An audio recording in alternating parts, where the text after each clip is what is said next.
Welcome to another OU Insider Under the Visor Sooners podcast. My name is Brandon Drum. I'm here with Parker Thune. And there's no such thing as off season in the world of college football. That is a thing of the past. And why is it a thing of the past, you ask? Transfer portal, coaching carousel, junior days. And then the second all that ends, guess what happens? Spring football's here. Spring practice, a bunch of unofficial visitors. Right after that, evaluation period, which is also going on right now. Coaches just got out on the road today. The weather held them back. They were supposed to be out on the road on Friday.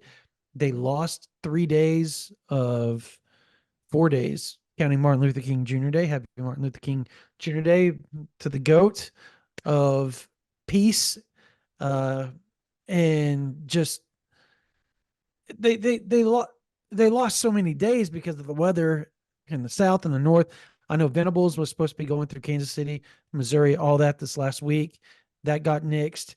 So instead, he went to Carl Albert and a couple other places around the Oklahoma City area right before the storm blew through, and everything kind of shut down at that point. The weather has been bad. School's been out. School is out again today. We're recording this on a Tuesday night, Parker, and it's just been very hard. I know the coaches finally got out this morning because they went south. Obviously, a couple of them went north, July to the North Midwest, but for the most part, south and east was the way to go if you were an Oklahoma Sooners coach to the recruiting trail. And evaluation periods here. And Parker, right after spring ball, the evaluation period, the official visits start in June. So like it is non-stop in college football from this point on. And there's a big junior day coming up here on the 27th of January. We've got a list up on OU Insider VIP. Parker and I are going to break down OU's chances with all those players. And we will be hitting the road next week as well to go check out some top recruits. And then shortly after that, 7-on-7, Parker, and then Under Armour camps, Rivals camps, all that starts to kick off. It's going to be a fun time for us on OU Insider. So make sure you guys are on that. Parker, well, I think we've got to start right with the fact that, you know, Zach Alley officially got his name kind of put in the mix as far as recruiting. He's out on the recruiting trail. He offered Rome, Georgia, 2025 4-star linebacker Jaden Harmon earlier. I think it was, I want to say on Monday, on Martin Luther King Jr. Day. But finally got that first. So now you finally got to kind of see what he likes as a linebacker, the type of player he's going to go after. That was kind of the question, right? Going into all this. How is he going to recruit and where is he going to recruit? And it looks like he just went and stuck right with his roots down there in the Southeast. Yeah, no question about it. And it is kind of interesting because the Sooners are only really recruiting here on out for one more linebacker spot. I mean, they've got Marcus James committed. They've got Trinae Washington committed, who could very reasonably project to a linebacker spot on the defensive side of the ball. And the Sooners are good on numbers there as it is. The only two guys that they will lose next year to graduation will be Danny Stutzman and Shane Witter. Everybody else, at the very least, has the option to come back. So linebacker isn't what you would consider a position of need for the Sooners as of now. So Zach Alley isn't tasked with coming in and overhauling a room.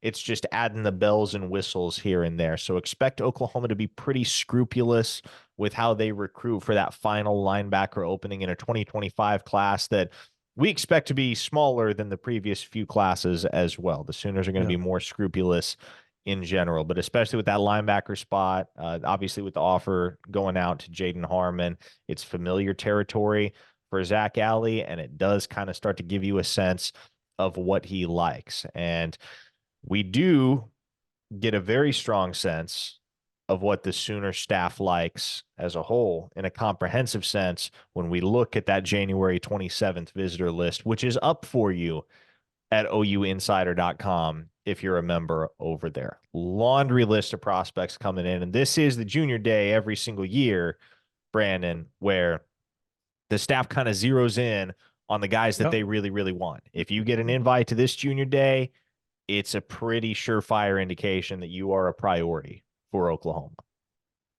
Yeah, look, obviously they've got a lot of commits that are going to be there. Looks like almost every one of them are going to be there. And then there are, I want to say 2, 3, 5 stars already headed that way.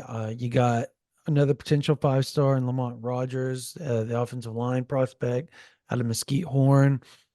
So it's look, the list is ridiculously good.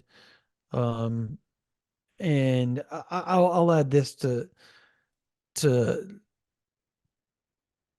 you know, I was talking to a source yesterday, and I said, look, the 25 D line class isn't what 24 was, not even No, remotely close. And I said, so if you're Oklahoma, who do you like? And they essentially said, look, Oklahoma's still evaluating some guys, but there's one guy.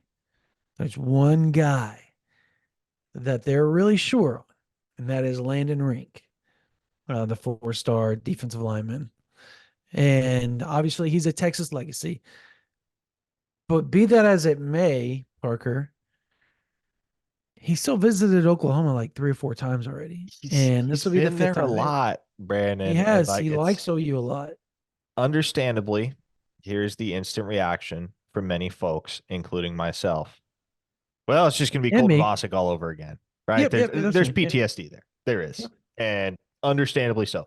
I I am not going to be the one that tries and convinces you that Landon Rink ends up a Sooner. If he does, awesome, great work by Todd Bates. I mean, that is a master class in recruiting.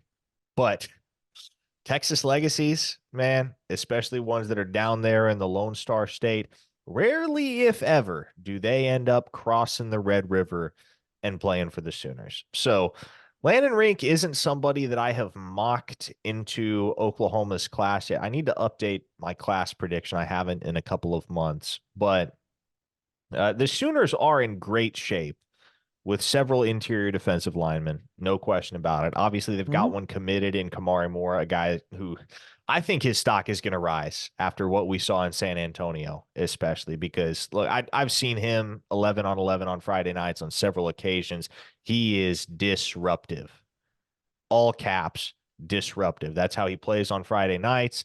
But he's only about 6 feet tall, doesn't have the prototypical size that you look for. And so I think he's kind of flown under the radar to a certain extent in recruiting circles because of that. But his performance at the All American Combine in San Antonio, I think, opened a lot of the national analysts' eyes to the fact that, oh, shoot, this dude is a player. And it Mhm. doesn't matter that he's only 6 feet, maybe pushing 6'1". He's got some long He can, arms for a 6 foot guy. yeah, That's for he's sure. he's lengthy and he's bulky, but it's not bad. It used to be bad weight. He used to have a lot of bad weight. He's done a fantastic job reshaping his body, getting rocked up, getting chiseled to the point where you're looking at a guy that'll probably be 300 pounds of muscle by the time he begins his senior season, and somebody that is solidly committed to Oklahoma. I know there's a lot of speculation about Missouri, again, understandably so, but he's locked in with the Sooners,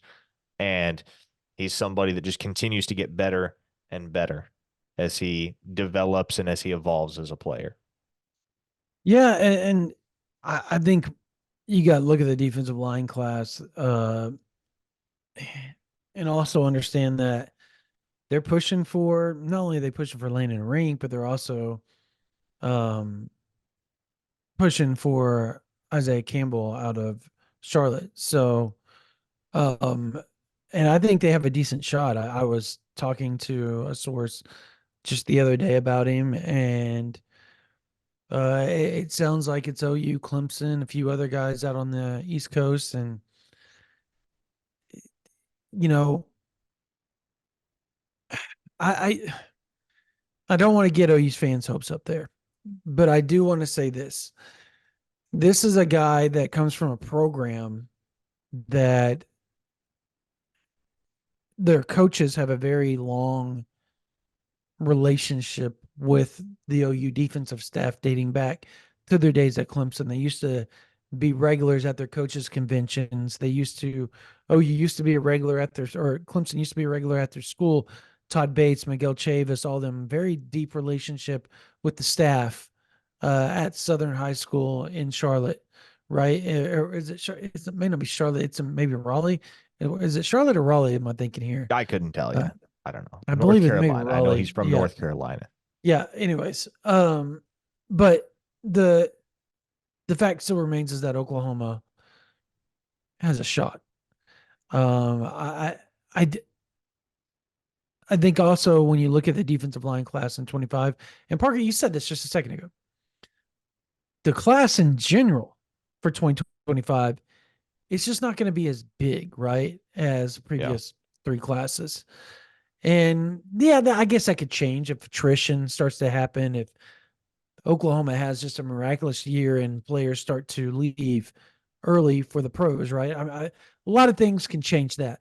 But as we sit here on January 16th, 2024, I just don't believe that's the case. I think what Oklahoma's looking to do is, and this is on the defensive line side, right? Is they believe, and again, I spoke to a source yesterday. This source said, you take David Stone, you take Jaden Jackson.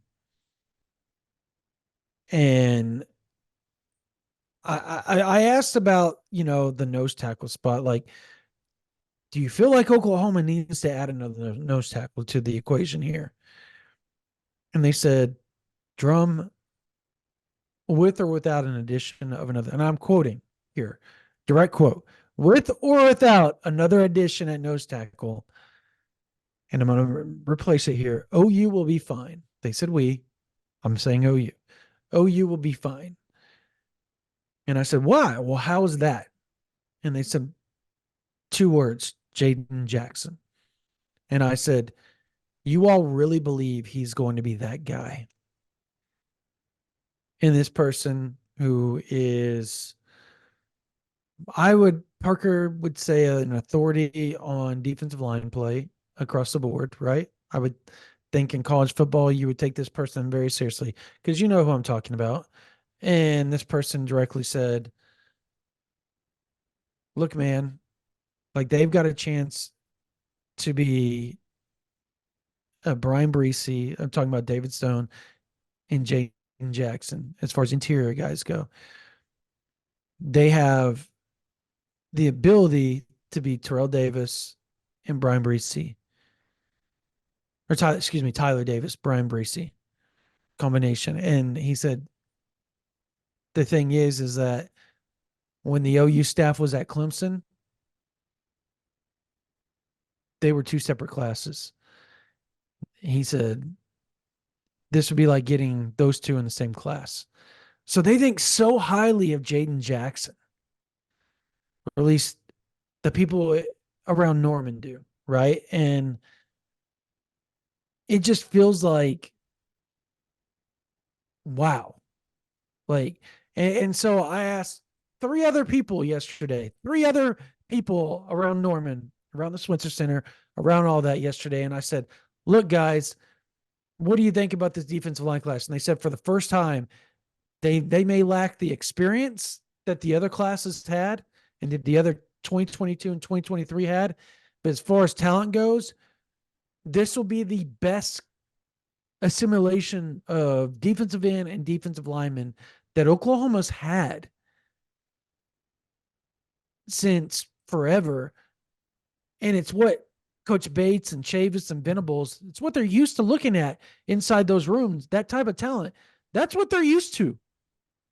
When they were at Clemson, that's what they got used to. When Venables was previously at Oklahoma, Parker, That's what he was used to, was defensive line classes, defensive line rooms looking like what it looks like now. Well, let me ask you this, Brandon. Would you be more shocked if both Jaden Jackson and David Stone are in the rotation as freshmen, or neither No, David Stone and Jaden Jackson are in the neither. rotation as freshmen? Neither. I think both of them are in the rotation. I think they are so high on both those guys right now.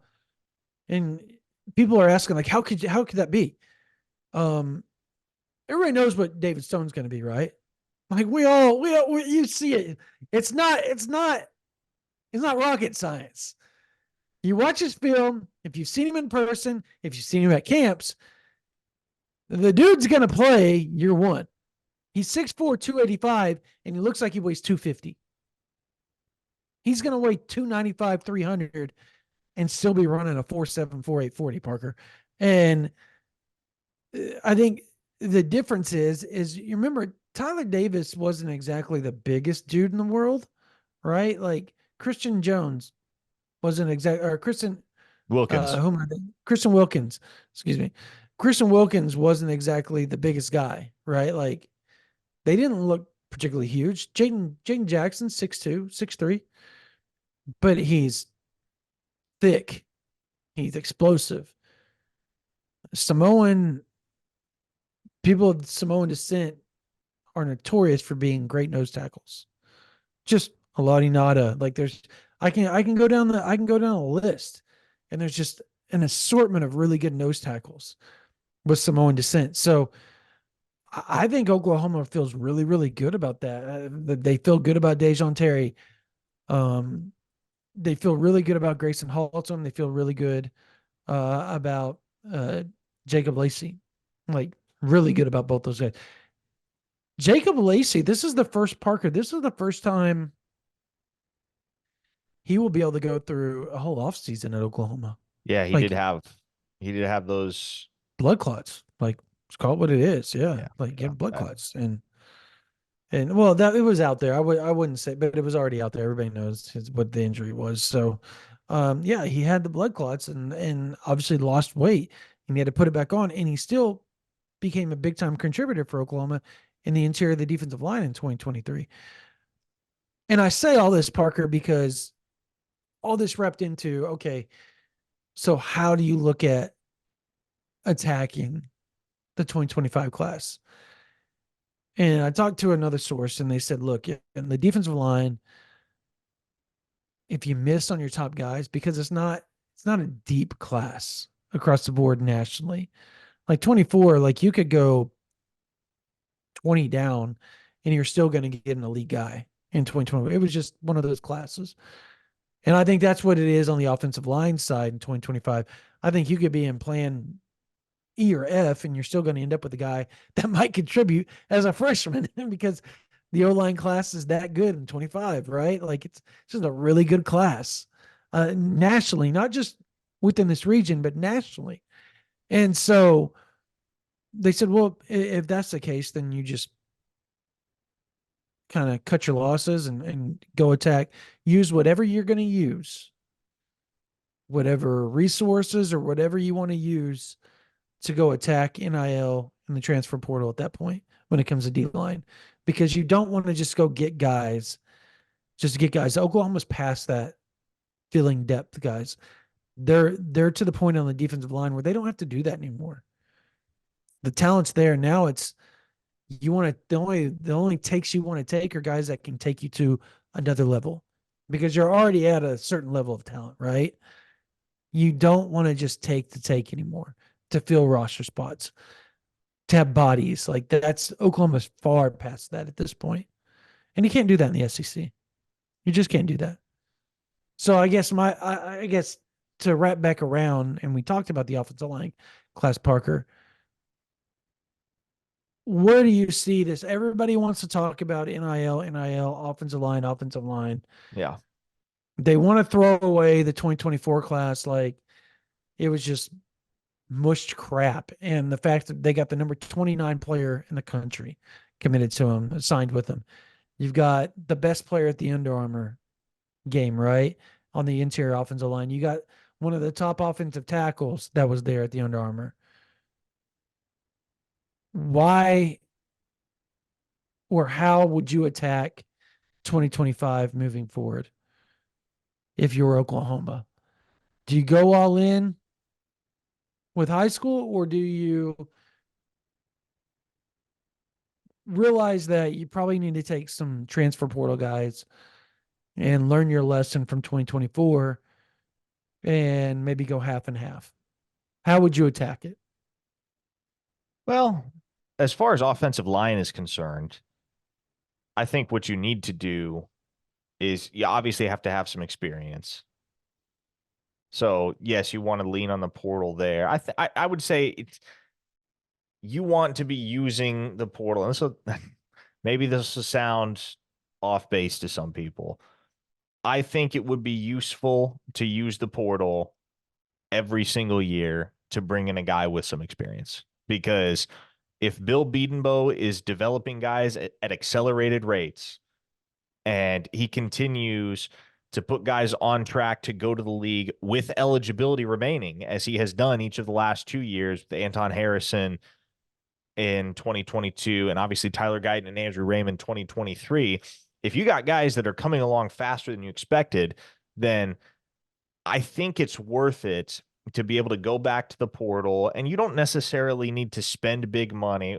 I hear people saying, well, Oklahoma's not going to spend big money anyway, but you don't necessarily have to spend big money to bring in an absolute mauler. But if you can go get an above average Power 5 caliber transfer every single year to buttress what you already have and what you are continuing to develop in your offensive line room, then I think that is kind of the ideal meet in the middle locale, if you will, because I just don't think it's entirely feasible to get away from using the transfer portal completely. Obviously, I think that is, pie in the sky, idealistic. Like that's what, if you could draw it up exactly to your specifications, you'd love to never be using the transfer portal on the offensive line. But the reality is, Brandon, either guys become starters and become starters pretty quickly, or they're hitting the portal pretty quick, right? Because Yep.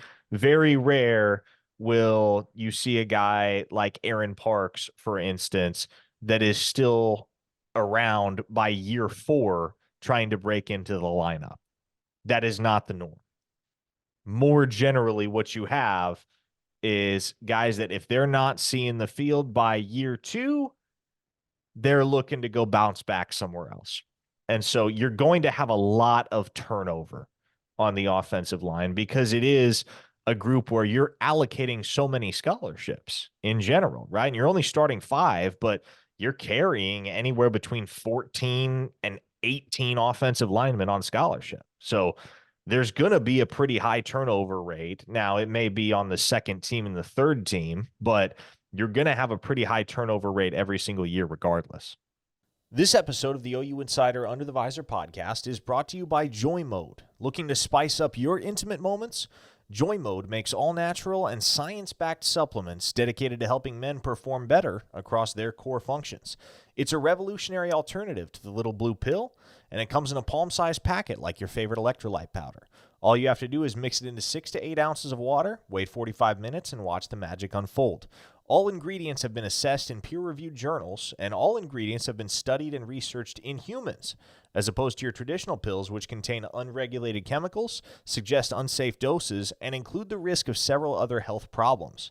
This supplement also supports blood vessel health, cardiovascular and heart health, athletic performance, and blood pressure. So go to usejoymode.com for 20% off with code INSIDER. That's 20% off and free shipping with code INSIDER at usejoymode.com. Joy Mode, ingredients with integrity. Yeah, but I mean, so do you take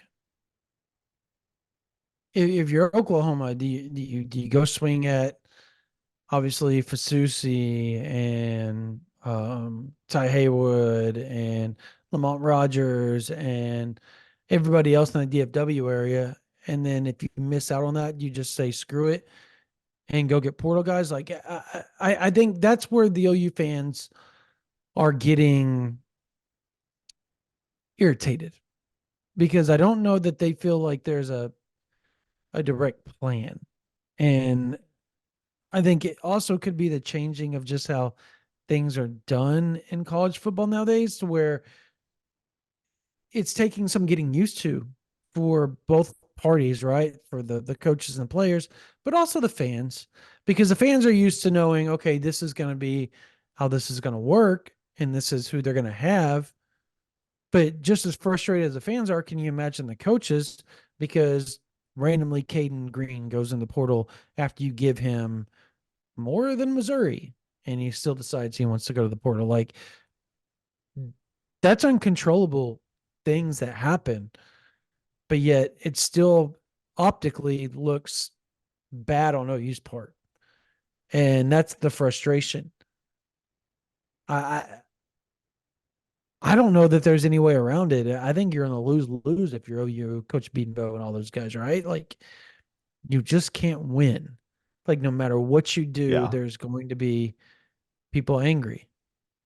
Well, look, Oklahoma is and has been in a really good spot with both Michael Fasusi and Lamont Rogers.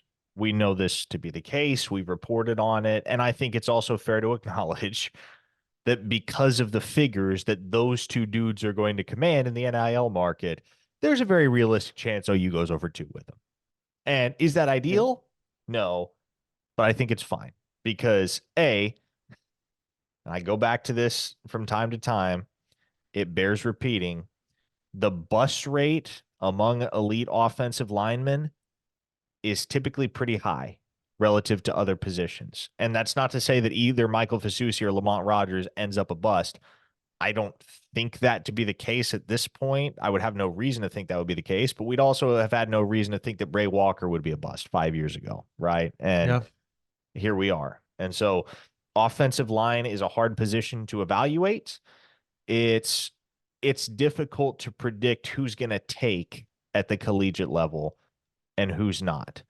And so for every big name that you miss out on, a la Rogers or for Susie, if we're going down that hypothetical rabbit trail, I think the Sooners are well served to have a guy like Owen Hollenbeck, who is probably going to be, in many ways, the BJ Brooks of this class for Yeah. Oklahoma, in that he's a guy that has flown under the radar, but it's not going to be long before the recruiting world realizes what a gem OU has in that young man. He won offensive line MVP down at the next level D1 camp in Dallas this past weekend, which is a pretty ballyhooed camp year Wow. in and year out. And he he's a stone wall, man. 6'4", 340, agile for his size, strong as all get out. And he's kind of, at least from a recruiting perspective, he hadn't even really played second fiddle. He played third fiddle, if you will, to Nigel Smith down there at Melissa, and also Jackson Ford, the tight end who decommitted from Oregon and ended up signing with Tulsa. Good pull by Kevin Wilson and his staff at the end of the cycle. But those were the two guys that got the most attention at Melissa High, and Owen Hollenbeck was just kind of there in many folks' Yeah. eyes. But Bill Beatonbow and the staff, they made him a priority early. They offered him early. They got him committed early. And I think that's one that's going to pay dividends in the long run. And so guess what? This is the case in general, but more so on the offensive line than with other positions, Brandon. You may have a guy who commits as a 3-star that ends up having just as productive and just as impactful of a college career as the 5-star that you were recruiting on the offensive line. So again, That that's I happened so much at OU. I trust Bill Beatonbow. Evergreen content on this podcast. I believe in Bill Beatonbow to get the guys that he needs and the guys that he will be able to develop, regardless of what they are ranked. And so, yeah, it'd be great to have Fasusi and Lamont Rogers, but again, you got a really good piece right now to Mhm. build off in Owen Hollenbeck, and your options aren't necessarily limited to Fasusi and Rogers, too. Obviously, it starts with those guys, but you got Ty Haywood. Oklahoma's in a good position there. Andrew Babalola up in Kansas. OU's got a good shot with him. Austin Pay from out in Utah. I think it's going to be hard to pull him away from BYU, but Oklahoma seems to have as good a shot at doing that as anybody right now. So there are options on the table. There are plenty of options, and I have no doubt we'll see more offers go out. But Well, yeah, I think there's one guy that I think Oklahoma probably will offer. Uh, 6'6", 285-pound offensive lineman out of Bigsby, Broderick Stroll.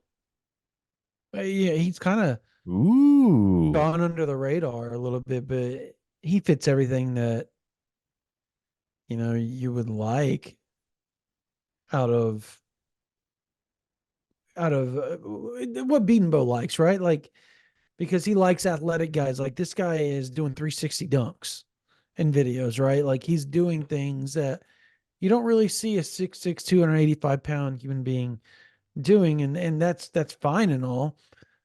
But does he have that nastiness about him? And I honestly believe he does. I think he's got a lot of that in him. And to me, that is a Bill Beatonbow kind of recipe for success. If you've got that edge to you, if you got that nastiness to you, you're going to play for him a lot better because he's a really hard, like what you see is what you get in Bill Beatonbow. yep, he coaches tough. He coaches so tough. Like watching him coach, like sometimes him and DeMarco, you watch and you're just like, oh my God. But, and I've talked to some of the parents of those players that play for those two guys, and they're like, look, if they can offend my kid, then I haven't done my job as a parent. And I kind of feel that way. That's how kind of I'm like with Mike. You've seen me with my kids. Like I'm no holds bar, like telling them, like, look, if you played bad, you played bad. Like if you sucked, you sucked. Like it is what it is, right? Like there's no sugarcoating that. Like if you stunk, you stunk, right? But you can get better later on, and it's going to take work to get better. It's going to take pushing through to get better. And I think you see a lot of these kids that make it to the next level now. A lot of their kids have parents that are like that, where they were just told the facts. They weren't told, oh, you did so well. Here's a trophy, even though you lost 7 games. You know, like those aren't the type of kids that generally you see playing for Bill Beatonbow or DeMarco Murray or Brent Venables for that matter. You've got to have some thick skin to play for those guys. Yep. You got to have thick skin to play for Nick Saban. It's a different type of breed. And everybody wants to always ask Parker, why has OU been so much more successful than Texas over the years, no matter the recruiting class? Because they weren't fed on a silver spoon in Norman. I think that is Texas has fixed that, at least from the optically, it looks like they fixed that a little bit, right? With Sarkisian, there's a lot of tough love the way that they coach down there now. It's a lot different than Yeah. the Mac Brown in the eras, the Tom Herman eras previously before that.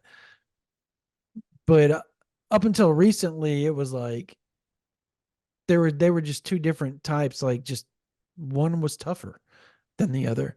Yeah. And I think generally speaking, that's why Oklahoma, I feel, is going to be successful in the SEC. Because, yeah, they may not get the transfer portal guys, Parker, that maybe some of these other schools are getting and they're paying for. But something tells me, like, every time Oklahoma gets a transfer portal guy, they're generally pretty successful because they come in and they know what they're getting themselves into. Yep. It's a different culture. It's tougher. And places that are like that have lasting success. And I think that's what you're looking for. You don't want these guys that are going to come in, take $1 million and then dip out right afterwards. And you have to fill that void all over again. It's rinse, wash, repeat. So why not get guys that are going to be really good, guys that may not be day one, day two guys out of the portal when it comes in an NFL draft, right? To start, but they can develop into that because you have multiple years with them. Fabici Nawawu, right?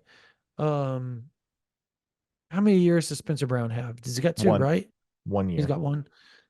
Okay, so he's one. Nawawu has two, and Tarquin has one, right? That's correct.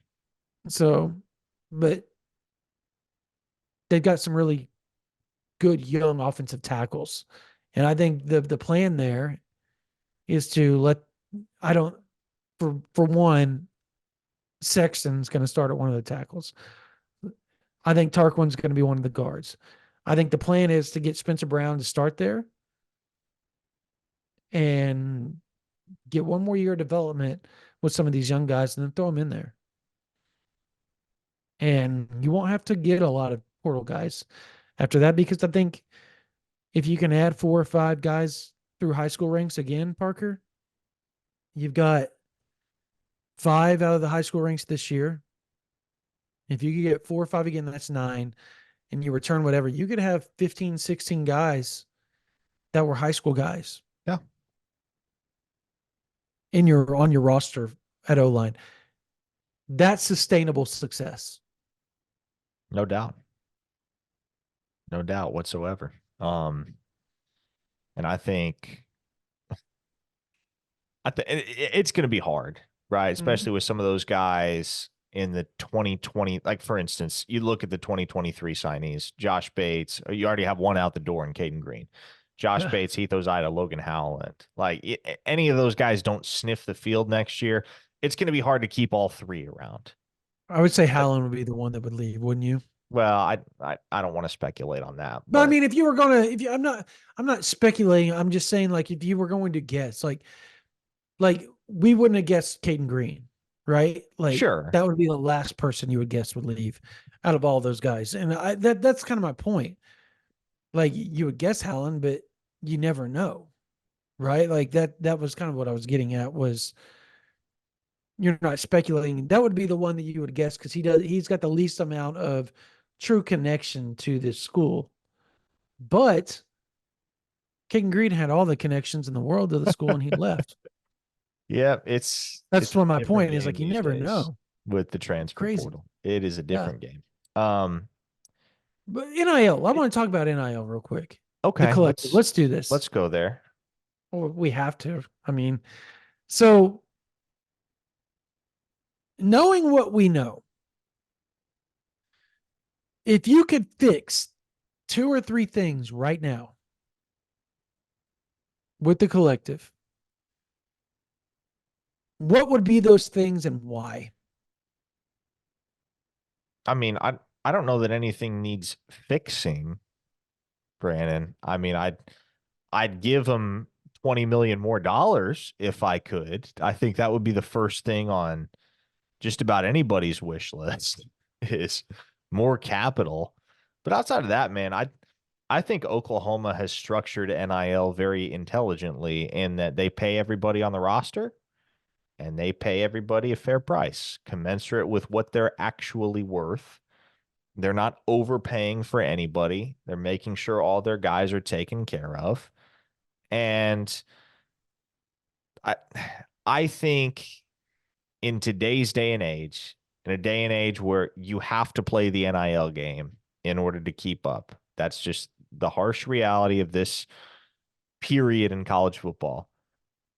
I think that's as good a method as you can have as far as your NIL approach, Mm. in which A, everybody's getting a check, regardless of how much they're playing or how big a personality they have or how beloved they are amongst the fan base. If everybody's getting paid, everybody's getting taken care of. A, that's a recruiting tool. You know, that's something that you can present to families in the recruiting process. Let them know, hey, even the guys who aren't all over the football field making plays are getting taken care of financially. But also, you know, it enables you to cultivate a culture in which there isn't a dynamic of comparison, if you will. And obviously, dudes get paid different amounts, right? Like the Danny Stutzmans and Billy Bowmans in that locker room are getting paid more than the guys that have not yet made a productive dent. That's natural. That's just, I mean, that's the market. But there is not enough of an imbalance there such that you have a dynamic of comparison and you have guys that are actively jealous of one another. And you see that other places, right? It's not hard to see. And so when you build a culture in which players are rewarded commensurate with their performance, but also you have the baseline up front. Hey, everybody's getting taken care of. Nobody gets left behind. It's NIL these days is a necessary evil. It's something that, if you're not proactive with it, you're going to get left behind. You're going to get stuck behind the eight ball.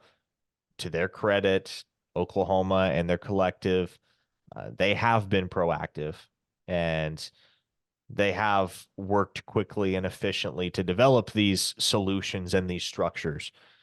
But I don't have any major critiques of NIL right now at Oklahoma. If you could have more capital, absolutely. You'd love to have that. Like you'd love to be able to give everybody a raise. That's I don't know how realistic that is, Brandon. I really don't. I'm not one of those people that hangs around the big money crowds. And so I couldn't tell you how much else that is untapped is still out there in the OU donor community. I don't know. I can't speak to that. What I do know is that with the capital that they do have, with what they have been allotted, with the resources at their disposal, I like the way that Oklahoma's NIL collective operates right now. And I have no major qualms with how it's run. Okay. So, and this isn't like a brag or anything. You know my connections to some Yes. stuff. So yes, I do hang out with some of the some of the I rub elbows with some of the big donors. You can see the Heisman stuff if you're watching on the YouTube here behind. These are the miniature statues that my uncles helped pay for um on the campus. So there's more, I believe, that can be tapped. I think they have to sell it better. And you and I have talked about this a few times. There's a lot of people in this, like, obviously, because Oklahoma they can't necessarily be in charge of where donations go to with NIL. However, they can suggest, right, that that amount might need to go to whatever. And people always point towards the Ole Miss, the way that they do things with their collective, right? The Grove. And they tell you exactly where this money's going to. Such and such is going to baseball, such and such is going to football, such and such is going to this position, such and such is going to this position, blah, blah, blah. I think if you did that and or you allowed donors to come in and say, I'm giving you $1 million check, $500,000 of it needs to be split between 2 defensive linemen or 3 defensive linemen. You can split it in quarters, 250,000 apiece, whatever you want to do. If they allowed that type of stuff with the collective, and they do, but if they could advertise that type of stuff or put it out there a little bit more, I think it would help. I think more people would donate money. Right? I think if more people knew where to donate money, they would donate. But I've also seen stuff where donations were denied to the collective. I've seen all that type of stuff. And it's not like I'm saying, like, because you and I both think that the collective does an amazing job for what they have and with what they have.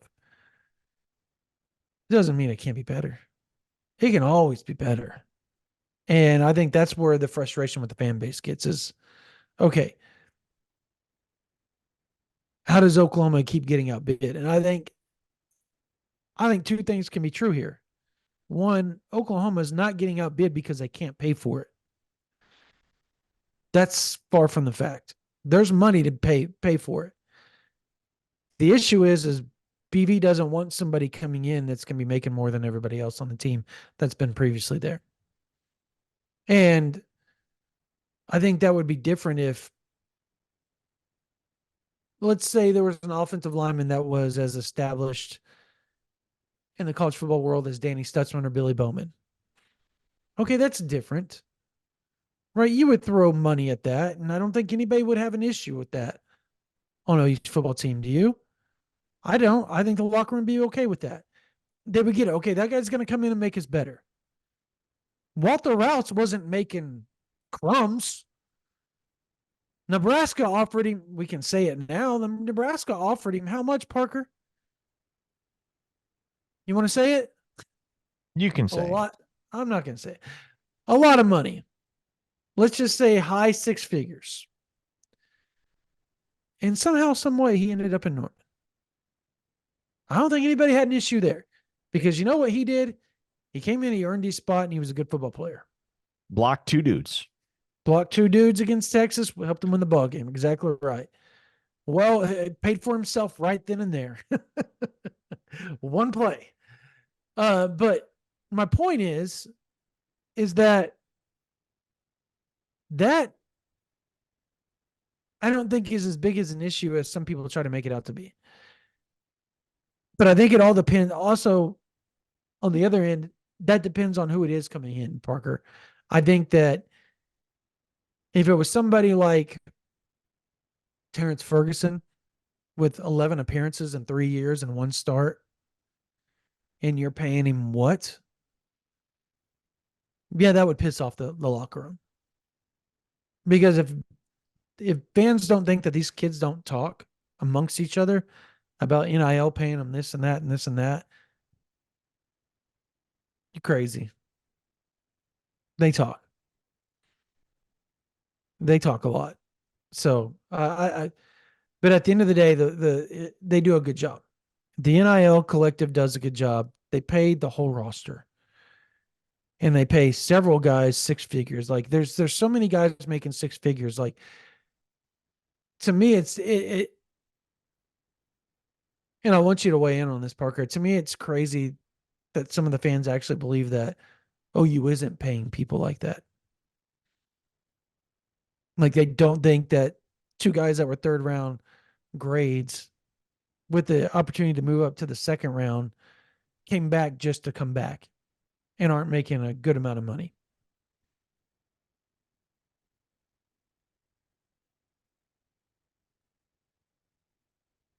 You there? I lose you? Oh yeah, sorry, I didn't realize what was. No, I want you to weigh in on the amount of the fact that OU people actually believe that OU isn't paying the way some of these others, even though they pay the whole roster, that they're not paying like these other programs. Like, and I was making a point that there's a lot of people that make 6 figures on that roster, and there's a lot of fans that don't believe that. I think that they're all just making small amounts of money, and that Stutzman and Bowman came back with 3rd round grades just for nothing, for crumbs. Yeah, I mean, we we spent most of last week's podcast on this. Obviously, like, But yet it's still a hot topic. and it'll continue to be because there's little else to talk about in the offseason but NIL and recruiting. Look, OU pays their guys well, and OU pays all their guys. And those 2 facts alone are really all you need to know about the NIL operation at the University of Oklahoma. There will probably never, as long as Brent Venables is head coach, there will never be a time where Oklahoma is unloading 7 figures on players the way that some other schools are. That's simply not going to happen. It's not good business, and we've delved into all of the reasons why. But really, all you need to know about it is that Oklahoma pays their guys well, and they pay all their guys. And so any critiques of the collective and the NIL operation at Oklahoma that seem to obfuscate or ignore those two realities, I think are short-sighted. Right. And that's that. Yeah. Again, to me, they just need to be more public about it and where you can donate, how you can donate, and where the money is going. I think people would donate more if they actually believed that all their money or the majority of their money was going to such and such. Obviously, the collective's got to make money. But if you're going to sit there and say 80% of it or 85% of it's going to the actual players, whether it's football, basketball, baseball, gymnastics, softball, whatever, I think more fans would donate. I think you could I think and I think the other thing is, Parker, is I feel like where is the fundraising? We've never talked about that. Like, why is it that like all these other collectives do these big fundraisers, but OU does it? Do other collectives do fundraisers? Yes. They have like where the players will show up and you sit at the table and you pay like $15,000 for some guest speakers to come in, and the players will sit there and dine with you and all that type of stuff. Hmm. Okay.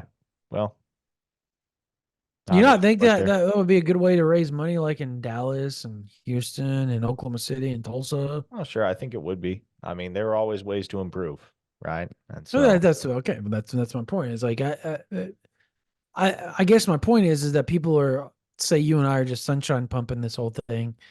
The reality is that we think it does a good job, but there's always ways they can improve. There's lots of ways they can improve. But to act like Oklahoma's cheap, I think that's where you lose Parker and I, because they're not. They do no. what they can within the culture of how they want to do things and how they've said they're going to do things. Um, let's let's talk about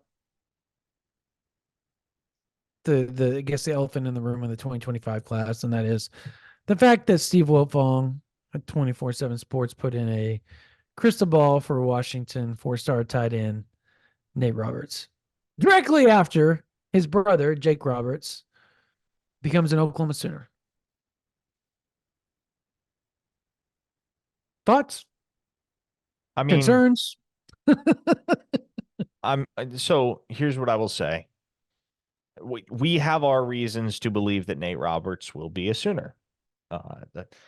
The people in the Switzer Center have their reasons to believe that Nate Roberts is a Sooner or will be a Sooner, excuse me. Uh, the Ohio State smoke is not nothing. Nope. And I do not want to dismiss it or seem like I am dismissing it because it's real.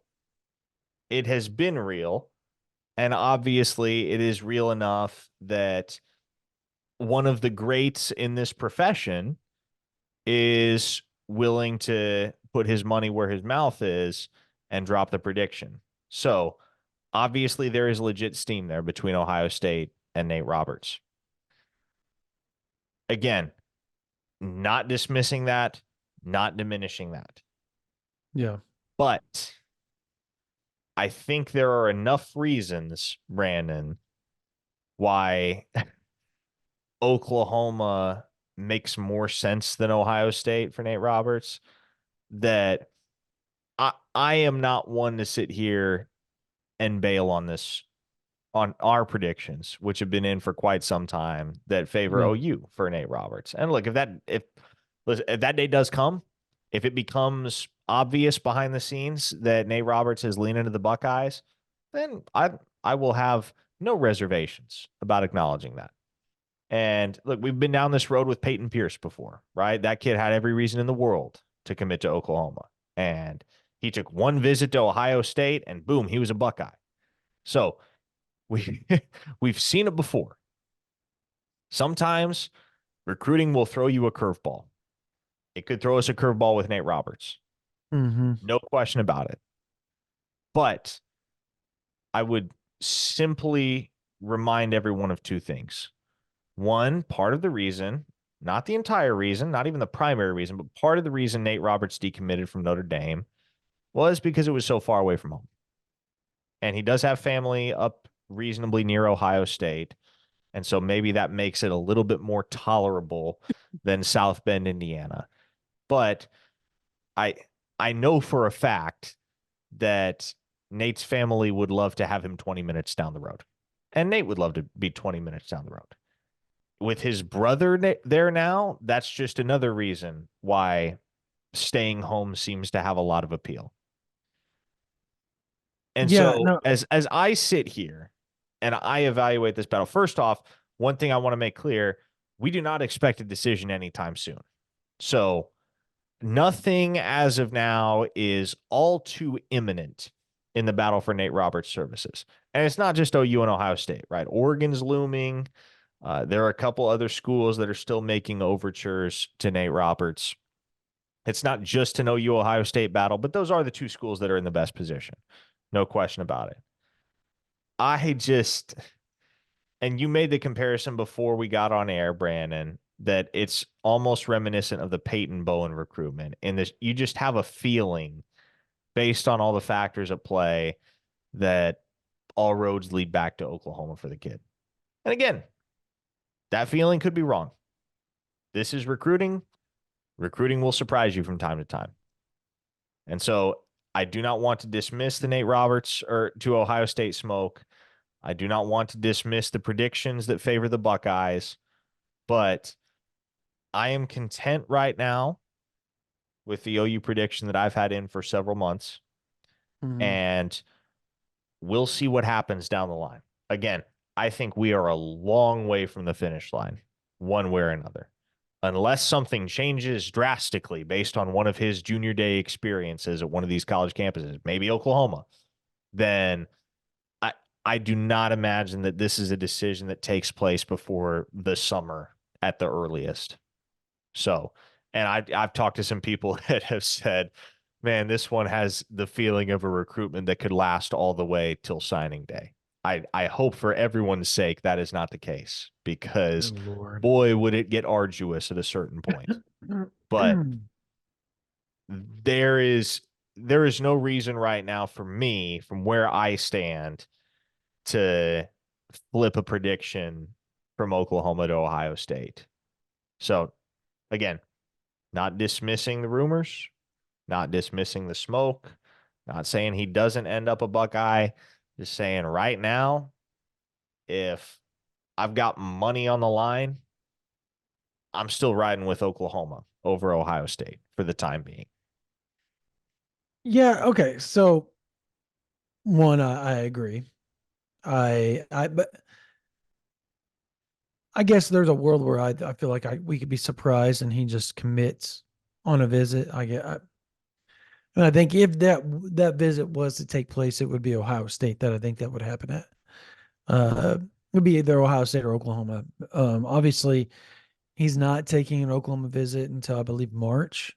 I believe is the next time we go on. He was just on campus with his brother, so I think that needs to be made clear. When his brother took his visit and came up before Jake Roberts, obviously the Baylor transfer tight end that is now at Oklahoma, but before he decided to become a Sooner, Jake and Nate were in Norman together, right, with the family. So I think the relationship there with Seth Luttrell runs super deep, and Seth Luttrell does a really good job at recruiting tight ends. That's why between him and Joe John, I just don't feel like there's going to be a big issue if they lose out on Nate Roberts, and that's the only in-state kid that they end up missing out on in 2025 out of the 9 or 10 guys that they're going to have offered in that class. Number one, that's pretty good. Number two, there's this kid named Lincoln Cure Oh, we're going out of here. Goodland, Kansas. That's pretty good. And Oklahoma has a really good shot there. Let's There's a go. there's a kid named Desan Brame out of Derby, Kansas, that Oklahoma has a really good shot as well with. So I'm glad you bring this up. Yeah, because I just don't it, think that there's a lot of reason to fret I at the have end of and made then this there's a Nebraska tight end as well, right? That Chase Lofton. I mean, Chase shoot, Lofton. I think if Oklahoma legit turned up the heat on Chase Lofton, they could lock him down pretty expediently. But as it stands right now, he's no higher than fourth on the pecking order. And he's a top 20 national player in the industry composite of the tight end position. He is no scrub. But the Sooners sit in very good position with three of the top five tight ends in the nation in Roberts, Cure, and Desan Brame. And I the other thing I'll bring up with Roberts is that when you have so many other guys in state that are already committed to Oklahoma, that makes it all the more difficult, not impossible, but all the more difficult for you to be the odd man out. And so I wonder how much of an effect that has on Roberts looking around at all the guys that he's used to going on visits with and hanging around working out with. And all those guys are going to Oklahoma. And all those guys are trying to push him to Oklahoma with them. And again, it's not impossible that uh, that might mean nothing in the end and he goes somewhere else. But I think that reality of that dynamic does make it even more difficult for Roberts to say no to Oklahoma. But it's funny. I was having a conversation with somebody in the Switzer Center last night about Lincoln Cure. And I have made this exhortation on so many podcasts at this point. If you have not yet watched Lincoln Cure's film, go watch his junior film. Folks, that is what a 5-star looks like. I would be very, very surprised if by the end of the recruiting cycle, Lincoln Cure, barring injury or some other unforeseen circumstance, is not the number one tight end in the nation, because that is an absolute freak show of a human being on the gridiron. And So Brent good. Venables was in Goodland, Kansas earlier today as we sit here recording this on Tuesday evening.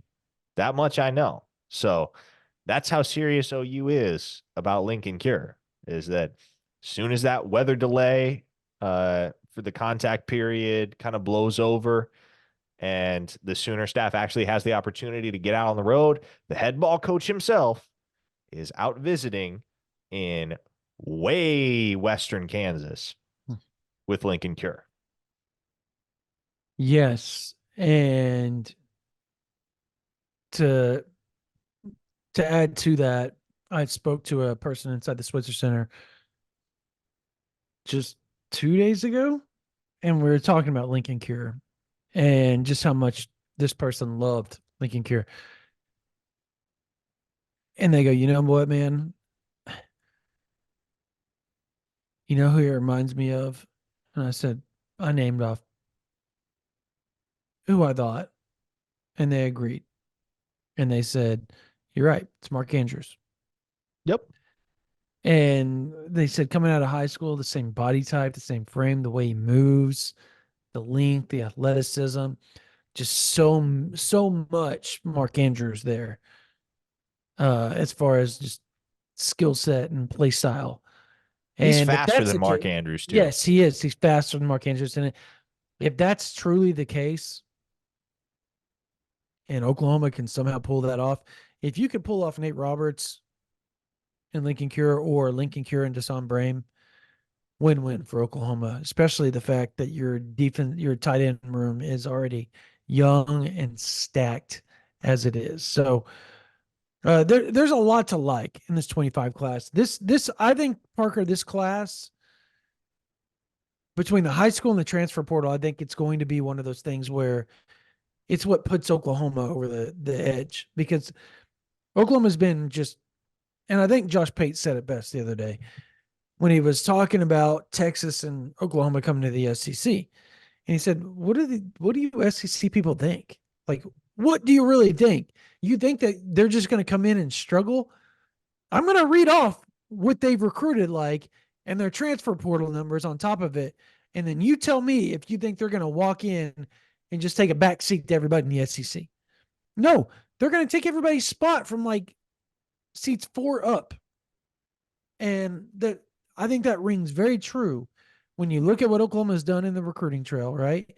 The talent they've recruited on the defensive and offensive side of the ball, it's been the most balanced recruiting that we've seen in a long time, like through the years, right? Of accumulating talent.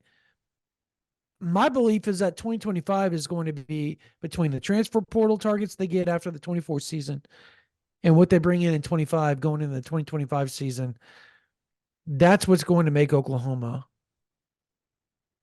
kind of, I guess, get over that mountain, right? And reach the part where, okay, now they might be competing for national titles. Am I outlandish on that thinking? No, I don't think so. Is your camera dead? My camera is having major issues tonight. This doesn't usually happen. I'm very Okay. perturbed by it. I'm Okay. trying not to. I'm trying not to lose it, Brandon. Fair I enough. hate having tech issues. Well, on that Nothing, note, okay, nothing makes me. we're good. I think we've talked enough. I think we've got a live that's coming up on Wednesday night. So be sure. I don't know when this is going to come out, whatever. Um, Hopefully it comes out before the live on Wednesday.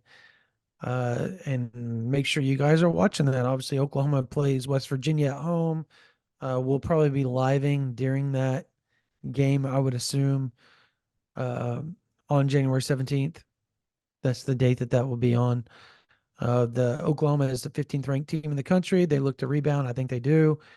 I think they had a really rough stretch to start the season. It is what it is to start the conference season in the Big 12. And there's no easy nights in the Big 12. So I think at the end of the day, I think this Oklahoma team will be just fine. So make sure you join us as we not only answer your questions about recruiting, NIL, transfer portal. We didn't talk about Zalance Heard because right now it just feels like this thing's still trending Oklahoma to Tennessee. We didn't talk about Devontae Kalepo because I haven't really heard anything concrete there when we're talking about the transfer portal offensive lineman.